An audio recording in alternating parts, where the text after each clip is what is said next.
नमस्ते दोस्तों, आप सभी का अवध हिंदी जंक्शन में स्वागत है। आज हम उपन्यास में पढ़ेंगे सच्चिदानंद हीरानंद व सैन अज्ञे जी को। इनके बारे में पहले जानते हैं। ये मूलतः कवि हैं। अज्ञे जी मूलतः कवि हैं, फिर भी उपन्यास जगत में भी इन्हें प्रसिद्धि मिली। कारण यह है कि औपन्यासिक क्षेत्र में इन्होंने अपने प्रथम उपन्यास द्वारा शिल्प के नए आयाम दिए और इसे फ्लैशबैक पद्धति पर रचा। अज्ञे जी हिंदी साहित्य के सर्वप्रथम मनोवैज्ञानिक उपन्यासकार हैं। इन्होंने 3 उपन्यास लिखे हैं जो इस प्रकार है। इनका पहला उपन्यास शेखर एक जीवनी, यह टीजीटी 2004 में आया है। प्रश्न, शेखर एक जीवनी, यह 2 भाग में है। इसका प्रथम भाग 1940 ईस्वी, कहीं कहीं 41 में मिलता है, और दूसरा भाग 1944 ईस्वी। इसके प्रमुख पात्र हैं शशि व शेखर। यह उपन्यास फ्लैशबैक शैली में लिखा गया है। किसी आलोचक ने इस उपन्यास को प्रकाशमान पुच्छल तारा कहा। शेखर एक जीवनी में शेखर एक क्रांतिकारी विद्रोही है। उसे फांसी की सजा हुई है। वह अपने जीवन की अंतिम रात में अपने समूचे अतीत को एक बार पुनः जी लेना चाहता है। अगला उपन्यास है अज्ञे जी का नदी के द्वीप। नदी के द्वीप 1951 ईस्वी। यह इनका दूसरा महत्वपूर्ण उपन्यास है। इसमें कुल 4 प्रमुख पात्र हैं: भुवन, रेखा, चंद्रमाधव, गौरा। ये पात्र नदी के द्वीप के हैं। अज्ञे जी का उपन्यास है। और अज्ञे जी का अगला उपन्यास है अपने अपने अजनबी, 1961 ईस्वी। इसके पात्र हैं सेल्मा योके। सेल्मा व योके अपने अपने अजनबी उपन्यास के पात्र हैं। इसमें मृत्यु की विभीषिका से त्रस्त 2 नारी पात्रों की मना स्थिति का निरूपण है, और इस उपन्यास का विषय ही मृत्यु से साक्षात्कार है। और मृत्यु को निकट पाकर प्रियजन भी अजनबी हो जाते हैं और अजनबी पहचाने हुए अपने हो जाते हैं। उपन्यास का आरंभ ही मृत्यु की गहन निराशा के वातावरण में होता है। इस प्रकार हमने अज्ञे जी के 3 उपन्यास के बारे में जाना। शेखर एक जीवनी, नदी के द्वीप, अपने अपने अजनबी। अगले उपन्यासकार हैं देवराज, डॉक्टर देवराज। डॉक्टर देवराज का प्रमुख उपन्यास इनका पथ की खोज 1951 ईस्वी। देवराज का उपन्यास है पथ की खोज 1951 ईस्वी। इसमें आधुनिक मध्यवर्गीय समाज के शिक्षित सदस्यों के जीवन में आने वाली समस्याओं के मनोवैज्ञानिक विश्लेषण के माध्यम से नए पथ का अनुसंधान किया गया है। इसमें प्रेम, विवाह, धर्म, पाप, पुण्य, व्यक्ति, समाज आदि से संबंधित अनेक प्रश्न उठाए गए हैं और उनका मनोवैज्ञानिक विवेचन किया गया है। तो यह पथ की खोज में हुआ है और देवराज का उपन्यास है। देवराज का अगला उपन्यास है बाहर भीतर, 1954 ईस्वी। इसमें सामाजिक एवं व्यक्तिक मान्यताओं के संघर्ष का मनोवैज्ञानिक विवेचन किया गया है। यही उपन्यास बाद में नए रूप में भीतर का भाव।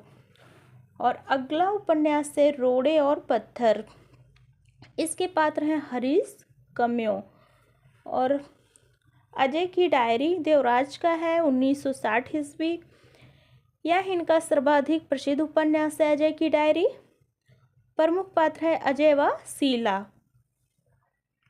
अगला उपन्यास मैं, वे और आप, 1969 ईस्वी। इस प्रकार हमने डॉक्टर देवराज की उपन्यास के बारे में पढ़ा और अगले उपन्यास के बारे में जानेंगे यशपाल हैं। यशपाल जो प्रगतिवादी उपन्यासकार हैं, इनका प्रमुख उपन्यास है दादा कामरेड 1941 ईस्वी। दादा कामरेड 1941 ईस्वी यशपाल का उपन्यास है। यह एक राजनीतिक उपन्यास है। यह मार्क्सवादी प्रगतिवादी विचारधारा पर लिखा गया है। इसमें दादा और कॉमरेड अलग अलग व्यक्ति हैं। दादा चंद्रशेखर आज़ाद का प्रतिनिधित्व करते हैं और कॉमरेड स्वयं यशपाल का।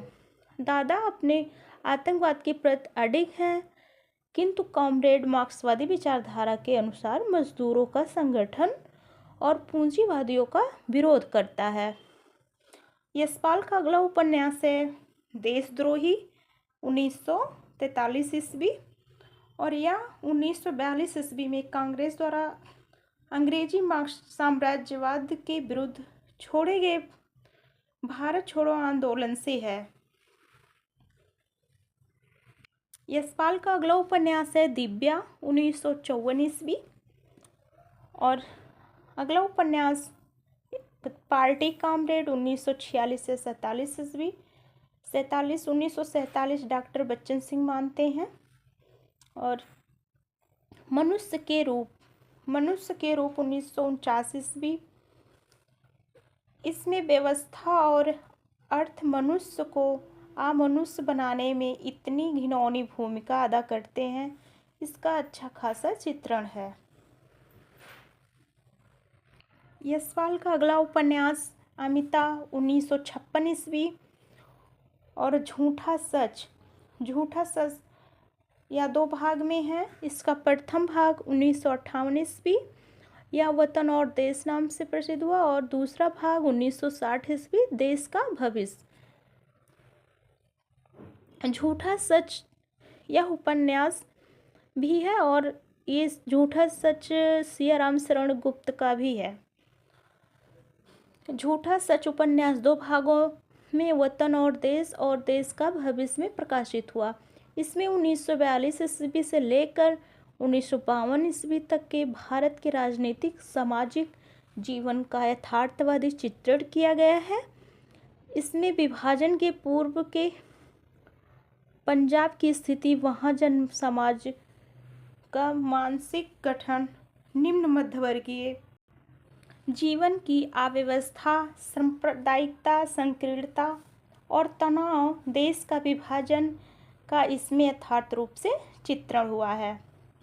वतन का देश इसमें जो वतन था वह देश नहीं रह गया और जो देश था वह वतन नहीं रह गया। यह देश के यथार्थ विघटन को रूपायित करता है। और देश का भविष्य, इसमें जहाँ देश में फैले भ्रष्टाचार का प्रश्न है उसे अत्यंत निपुणता से चित्रित करते हुए विश्वसनीय बनाया गया है। और इस भ्रष्टाचार का आरंभ नेताओं, प्रशासनिक यंत्रों, योजना आयोगों से होता हुआ जीवन के प्रत्येक क्षेत्र में व्याप्त हो गया है। इस उपन्यास के पात्र हैं तारा, पुरी और कनक। पुरी और तारा भाई बहन हैं। यह एक परिवार है। इनसे भिन्न कनक का परिवार दूसरा है। उपन्यास के दोनों भागों का कथानक इन्हीं परिवारों के इर्द गिर्द चुना गया। अगला वतन और देश इस भाग में लाहौर की भोलपांथी गली में रहने वाले अनेक परिवारों के साथ इन 2 परिवारों के टूटने, अमानसिक अत्याचार सहने और अंततः उद्भासित होने की कथा है। तो देश के भविष्य में मनुष्य पात्रों के भारत आने, निरंतर संघर्षों से जूझने और नई परिस्थितियों में अपने को स्थापित करने की। और अगला उपन्यास है 12 घंटे। उपन्यास का नाम है 12 घंटे 1962 या 63 ईस्वी। इसमें 2 सन मिलते हैं। और अप्सरा का सांप या 1965 ईस्वी। क्यों फंसे 1968 ईस्वी। तेरी मेरी उसकी बात, यह इम्पोर्टेंट है। तेरी मेरी उसकी बात 1974 ईस्वी। इस पर इन्हें साहित्य अकादमी पुरस्कार मिला है। यशपाल का यह प्रसिद्ध उपन्यास है तेरी मेरी उसकी बात, जिस पर इन्हें साहित्य अकादमी पुरस्कार मिला। इस उपन्यास के केंद्र में सर्वाधिक सशक्त नारी पात्र उषा है। उषा के माध्यम से यशपाल ने नारी से मुक्ति के संघर्ष को अधिक ठोस रूप दिया। निश्चित ही यशपाल के परवर्ती उपन्यासों में तेरी मेरी उसकी बात सर्वाधिक सशक्त रचना है। इस प्रकार से हमने जाना उपन्यास के बारे में। दोस्तों, वीडियो अच्छी लगी तो कमेंट करें, लाइक करें, शेयर करें और चैनल को सब्सक्राइब करें। धन्यवाद।